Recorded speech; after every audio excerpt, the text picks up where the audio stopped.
तपोनिधिं व्यासाय विष्णुरूपाय व्यासरूपाय विष्णवे नमो वै ब्रह्मनिधे वासिष्ठाय नमो नमः अविकाराय शुद्धाय नित्याय परमात्मने सदैकरूपरूपाय विष्णवे सर्वजिष्णवे ఇక్కడ మనం చూడండి వ్యాసాయ విష్ణు రూపాయ వ్యాసాయ ఆ విష్ణువే వ్యాసుడుగా మనకి ఒక మహాజ్ఞానాన్ని ఒక మునిగా పుట్టి తపస్సు చేసి కొన్ని వేల సంవత్సరాలు తపస్సు చేసి ఆయన మనకి ఈ ఎన్ని గ్రంథాలను ఇచ్చారు మనకు అర్థమైందా జ్ఞానాన్ని ఇచ్చారు అని చెప్పి వ్యాసుడు పుట్టినరోజు అన్నమాట రేపు ఎవరు మన ఫస్ట్ గురువు ఎవరు అమ్మ ఎవరు మన ఫస్ట్ గురువు రేపు గురు పౌర్ణమి కాబట్టి ఫస్ట్ గురువుకి స్నానం చేసి ఫస్ట్ గురువుకి పాదాలు నమస్కారం చేయండి అర్థమైందా రేపు పొద్దున ఏం చేయాలి ఫస్ట్నే రేపు ఇవాళ గురు పౌర్ణమి నా మొదటి గురువు నువ్వే అమ్మా అని చెప్పి పాదాలకు నమస్కారం చేయాలి చేస్తారా ఏమని చెప్తారు అమ్మకి ఈవేళ గురు పౌర్ణమి ఏం చెప్తారు ఈవేళ గురు పౌర్ణమి కాబట్టి నువ్వు నా మొదటి గురువు కాబట్టి నీ పాదాలకు నమస్కారము అని చెప్పి అమ్మకి నమస్కారం చేయాలి అందరూ చేస్తారా మర్చిపోరు కదా మళ్ళీ నిద్రలో ఉండిపోయాడు కనుక పొద్దున్నే తెల్లవారుజామునే లేవాలి లేచి తలస్నానం చేయాలి అమ్మకి నమస్కారం చేయాలి ఎవరికి అమ్మ పాదాలకి ఓకేనా సరేనా సో ఒకవేళ అమ్మ దగ్గరలో లేకపోతే మనసులోనే తలుచుకోండి బట్ అమ్మ పాదాలకు నమస్కారం ఇంటి దగ్గర ఉన్న వాళ్ళందరూ ఓకే అర్థమైందా అలాగే రెండో గురువు ఎవరు మనకి తండ్రికి నమస్కారం చేయండి తర్వాత మూడో గురువు ఎవరు నేను ఓకే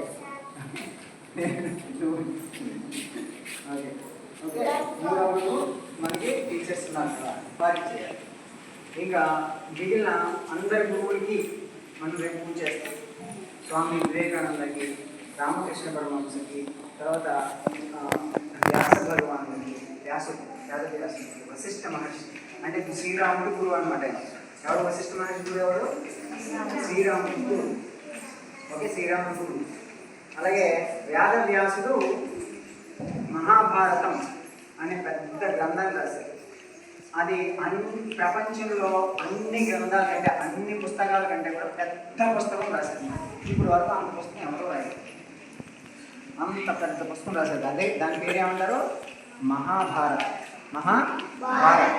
ఏమంటారు మహాభారతం మహాభారతం అనేటువంటి biggest epic in the world ప్రపంచంలో అన్నిటికంటే పెద్ద పుస్తకం అన్నమాట అర్థమైందా అందులో ఎన్ని ఉన్నాయంటే కొన్ని వేల స్టోరీలు ఉన్నాయి అన్ని స్టోరీస్ ఉన్నాయి మహాభారతంలో అన్నీ నేర్చుకోవచ్చు మహాభారతం అర్థమైందా అది ఇప్పుడు మనం జాగ్రత్తగా గమనించాల్సింది ఏంటంటే మహాభారతంలో ఉన్న ముఖ్య పాత్రలలో వాటి గురించి అలాగే వ్యాసుల గురించి వ్యాసుడు ఉన్నాడు కదా వ్యాసుడు గురించి ఇవన్నీ మీకు తెలిసిన విషయాలన్నింటినీ కూడా కొంచెం చదువుకొని ఓకే రేపు మీ అందరూ కూడా ఎస్ఏ రైటింగ్ రాయాలి మీ అందరికి కూడా క్విజ్ కూడా పెడతాం ఓకే చిన్నపిల్లలకైతే టీచర్స్ చెప్తారు మీరు పెద్ద పిల్లలందరూ కూడా మీరందరూ కూడా ఏం చేయాలి ఎస్ఏ రైటింగ్ రాయాలి వ్యాసుడి మీద వ్యాస రచన అర్థమైందా వ్యాస రచన ఎవరి మీద చేస్తున్నారు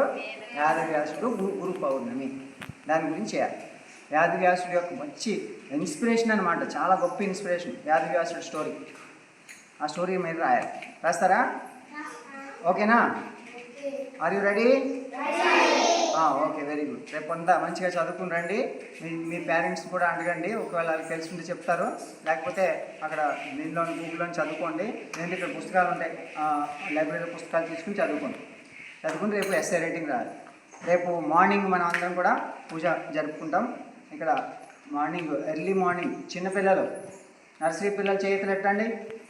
నర్సరీ పిల్లలు చేతులు ఎత్తండి. Hands rise your hands. చిన్న పిల్లలందరూ కూడా అక్షరాభ్యాసం రేపు గురువు పూజ చేసి అక్షరాభ్యాసం చేయాలన్నమాట. ఓకే, మీ పేరెంట్స్ని తీసుకుని రండి. ఓకే, చిన్నపిల్లలందరూ సరేనా? 7 o'clockకి మీరు అందరూ హోమం మీద కూర్చొని హోమం అయిన తర్వాత గోపూజ అయిన తర్వాత అప్పుడు అక్షరాభ్యాసం మీకు. ఓకే, గ్రూప్ అవుతుంది. 7 o'clockకి స్టార్ట్ అన్నమాట. మీరు పొద్దున్న ఎర్లీ మార్నింగ్ వచ్చేసేవాడు ఉంటే ముందే వచ్చేసేయండి, ఏం పర్వాలేదు. ఓకే, 5 o'clock, 5:30, 6 o'clock ఎప్పుడు వచ్చినా అప్పటి నుంచి మనకి సాధన నడుస్తూనే ఉంటుంది. ఓకే, ధ్యానము యోగ సాధన ఇవన్నీ నడుస్తూ ఉంటాయి. 7 o'clock వస్తే మీకు ఇవన్నీ కూడా హోమం, గోపూజ, తర్వాత అక్షరాభ్యాసం అయిన తర్వాత మనం అందరం కలిసి మన కొత్త స్కూల్ బిల్డింగ్ దగ్గరికి వెళ్తాం. అక్కడ కూడా మనం చేసుకుంటాం, పూజ చేసుకుంటాం. ఓకే ఓకే, ఆ తర్వాత మనం ఇంకా చాలా చేయాల్సిన పనులు ఉన్నాయి కదా. రేపేంటి ఎస్ఆర్ రైటింగ్ రాసుకోవాలి, ఇంకా అంతేకాకుండా క్విజ్ పెట్టుకోవాలి, అంతేకాకుండా మీరు అయితే పాటలు పాడాలి కదా.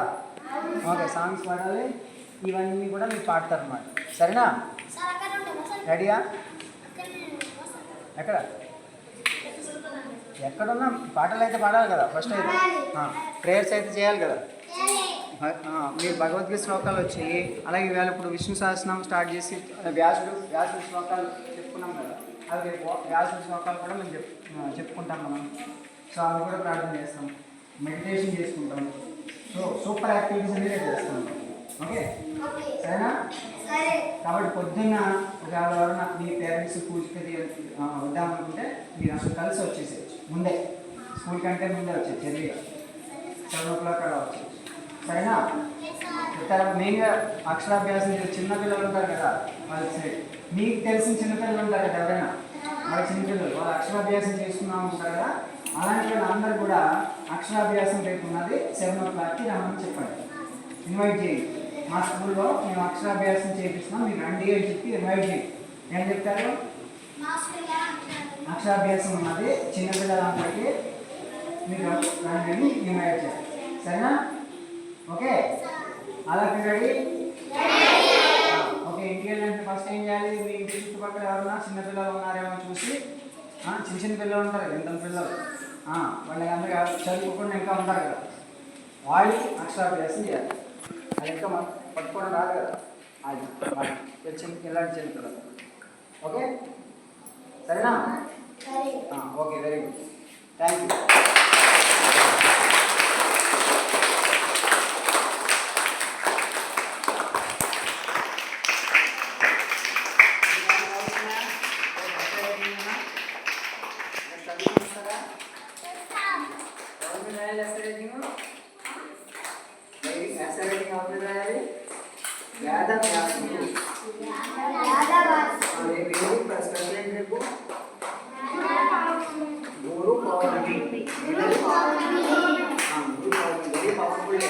మెడిటేషన్కి, జ్ఞానానికి గొప్ప రోజు అన్నమాట. సో అందుకని చెప్పి మీరు అందరూ ఎంత శ్రద్ధగా గురు పూజ చేసుకుంటే అంత జ్ఞానం వస్తుంది. సరేనా? Okay, thank you.